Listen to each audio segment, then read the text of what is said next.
அனைவருக்கும் வணக்கம். ராமாயணம் இந்திய வரலாற்றில் மட்டுமின்றி உலக இலக்கியத்திலும் நீங்கா இடம் பிடித்த ஒரு காவியம். அறம், வீரம், தியாகம் என பல உன்னதமான குணங்களை நமக்கு போதிக்கும் இந்த காவியத்தில் ஒரு பாத்திரம் நம்மை எப்போதுமே சிந்திக்க வைக்கும். அவன்தான் லங்கேஸ்வரன் என்னும் ராவணன். ராவணனுக்கு மற்றொரு பெயரும் உண்டு, தசகண்டன் என்பது அந்த பெயர். இன்றும் ராவணன் என்றதுமே நம் மனதில் பல கேள்விகள் எழுகின்றன. அவன் ஒரு மாபெரும் சிவபக்தன், அறிஞன், வீரன். ஆனாலும் அவன் ஏன் சீதையை கடத்தினான்? கடவுளாக போற்றப்படும் ராமர் கடலில் சேது பாலத்தை கட்ட வேண்டிய அவசியம்தான் என்ன? ஆகாயத்தில் பறக்கும் சக்தி கொண்ட அனுமன் இருந்தும் ராமர் ஏன் பாலத்தை தேர்ந்தெடுத்தார்? ராவணனுக்கு உருவங்களை மாற்றும் சக்தியும் அளப்பரிய மந்திர சக்திகளும் எப்படி கிடைத்தன? சீதையை கடத்திய ராவணன் அவளை கற்பழிக்க முயற்சி செய்தானா? அல்லது அவனது நோக்கம்தான் என்ன? இந்த அத்தனை கேள்விகளுக்கும் விடைகள் ராமாயணத்தின் ஆழத்தில் புதைந்து கிடக்கின்றன. ராவணன் என்ற பாத்திரத்தின் பல பரிணாமங்களை, அவனது பிறப்பு முதல் இறப்பு வரை, அவனது சாதனைகள் முதல் தவறுகள் வரை இந்த வீடியோவில் நாம் விரிவாக அலசப் போகிறோம். ராவணன் ஒரு வெறும் வில்லன் தானா, அல்லது அவன் ஒரு துயரமான கதாநாயகனா? வாருங்கள், ராவணன் குறித்த சில அறியப்படியாத பக்கங்களை தேடி ஒரு பயணத்தை மேற்கொள்வோம். ராவணன் 10 தலைகளுடன் சித்தரிக்கப்பட்டாலும் அது அவனது 10 கலைகளில் அல்லது 10 துறைகளில் இருந்த ஆழ்ந்த அறிவையும் திறமையையும் குறிக்கிறது என்ற கருத்து மிகவும் நம்பக்கூடியதாக இருக்கிறது.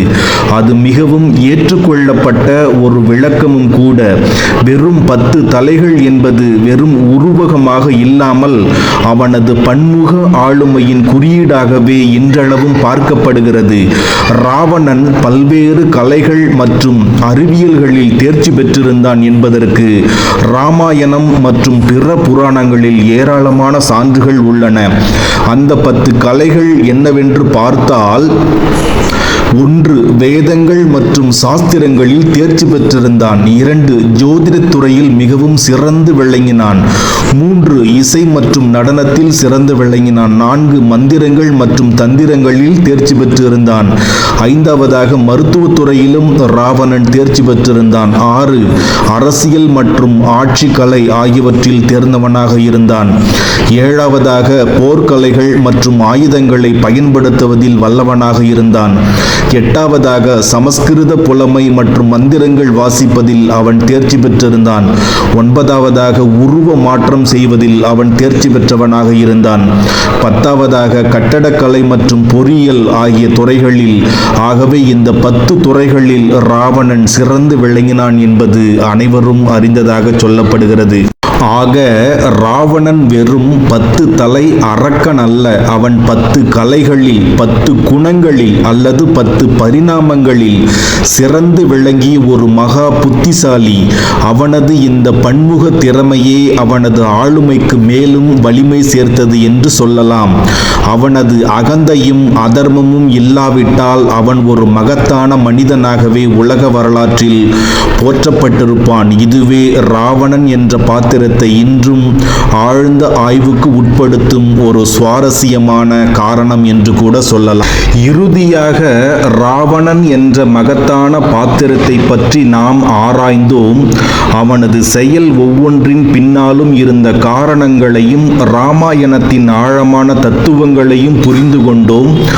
ராவணன் சீதையை கடத்தியதற்கான முதன்மை காரணம் தன் தங்கை சூர்பனகைக்கு ஏற்பட்ட அவமானம் மற்றும் அதன் மீது அவன் கொண்டிருந்த அளவற்ற பாசமே என்பதை தெளிவாக கண்டோம்.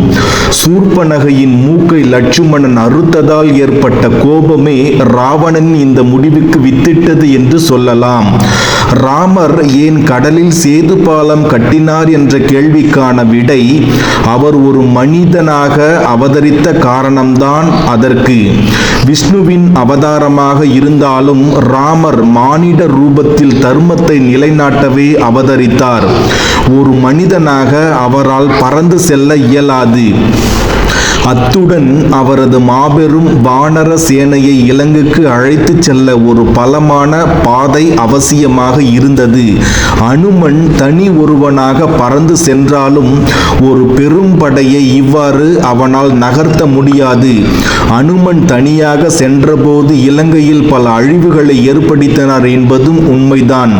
அவரது வாளில் வைக்கப்பட்ட நெருப்பால் இலங்கை நகரம் முழுவதும் தீக்கிரையானது. இது ராவணனின் வலிமையை ராமருக்கு உணர்த்தியதுடன் ராமர் ஒரு முழுமையான போருக்கு தயாராக வேண்டியதன் அவசியத்தையும் உணர்த்தியது. ராவணன் பாலம் இல்லாமல் எப்படி சீதையை கடத்தினான் என்ற கேள்விக்கான விடை அவனிடம் இருந்த அபூர்வமான புஷ்பக விமானமாகும். தேவலோக சிற்பியான பிரம்மாவால் உருவாக்கப்பட்ட அந்த விமானத்தை வைத்துதான் ராவணன் சீதையை கடத்தினான். நினைத்த இடத்திற்கு செல்லும் சக்தி கொண்ட அந்த விமானத்தின் மூலமாகவே ராவணன் இயங்கினான். ராமாயணத்தில் சீதையை ராவணன் கற்பழிக்க முயற்சி செய்தாரா என்ற கேள்விக்கு இல்லை என்பதே பதில். ராவணன் ஒரு மாபெரும் அறிஞன், தர்மத்தை அறிந்தவன். சீதையின் சம்மதம் இல்லாமல் அவளை தீண்டவே மாட்டான் என்று சபதம் எடுத்திருந்தான். இது அவனது கட்டுப்பாட்டையும் நியாயத்தின் மீது அவனுக்கு இருந்த மதிப்பையும் காட்டுகிறது.